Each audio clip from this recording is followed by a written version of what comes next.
जब मैं कॉलेज में अकेली बैठी थी, वो मेरे पास आने लगा और भरी जवानी को चाटने लगा। उसने मेरे खड्डे में अपना केला डाला तो मेरे खड्डे में उसने एक घोंसले के भांति भरा कर दिया। मैंने बहुत कोशिश की अपने आप को बचाने की, लेकिन मैं अपने आप को नहीं बचा पाई। कौन था वह आदमी और उसने मेरे साथ ये सब कुछ कैसे किया? क्या ये सब मेरी मर्जी थी या जबरदस्ती? तो सब जानने के लिए आपको वीडियो शुरू से अंत तक जरूर देखना चाहते हैं तो वीडियो को अभी से कर देना लाइक और चैनल को भी कर देना सब्सक्राइब। हेलो दोस्तों, ये सब बात उन दिनों की जब मैं अपने गांव से निकलकर शहर अपने मामा के यहाँ पढ़ने के लिए आ गई। मेरा नाम रेखा है। मैं अब 21 साल की हूँ और दिखने में भी बहुत सुंदर हूँ, मानो जैसे कोई परी उतर कर आसमान से धरती पर आ गई हो।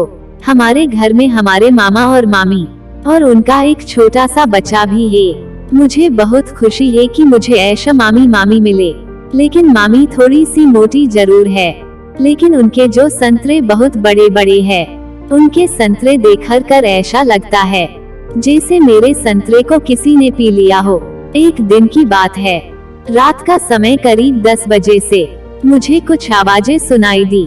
मैं अपने कमरे में अकेली थी, लेकिन मैंने यह नजरअंदाज कर दिया। फिर मैं सोने वाली ही थी, तभी कुछ बैड की आवाजें मुझे मेरे कानों में पड़ी।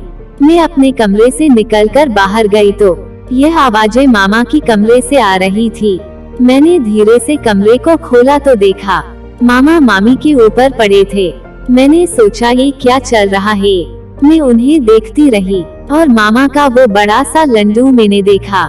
वह काला था, उसके बड़े बड़े बालों से भरा गुच्छा, और वो मामी के खड्डे में अंदर बाहर कर रहे थे और मामी के मुंह से आवाजें निकाल रही थी। लगता है उनको बहुत मजा आ रहा था। ये सब मैं देख रही थी, लेकिन मैं भी एक औरत हूँ, मुझे भी हक है सब करने का। लेकिन मैं ये सब करती भी क्या, बस उनको देखकर वापस कमरे में आ गई। अब मैं कॉलेज जाने लगी। कॉलेज में मैंने बहुत से हैंडसम लड़के देखे, लेकिन मैं भी उनसे कम कहा थी। अब हर रोज की तरह कॉलेज जाती।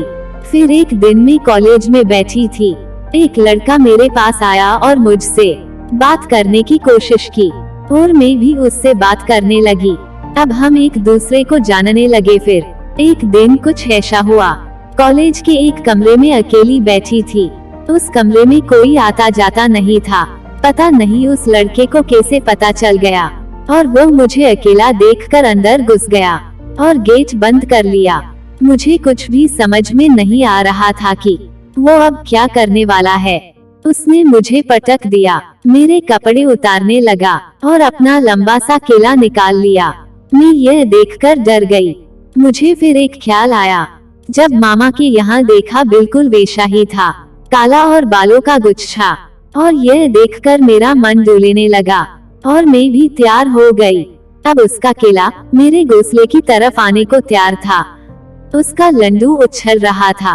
फिर उसने मेरे घोंसले में अपना लंडू आ पटका और मैं जोर से चिल्लाई, बस करो, रहने दो। और वह नहीं माना और करता रहा और इस तरह मैंने अपनी प्यास बुझाई।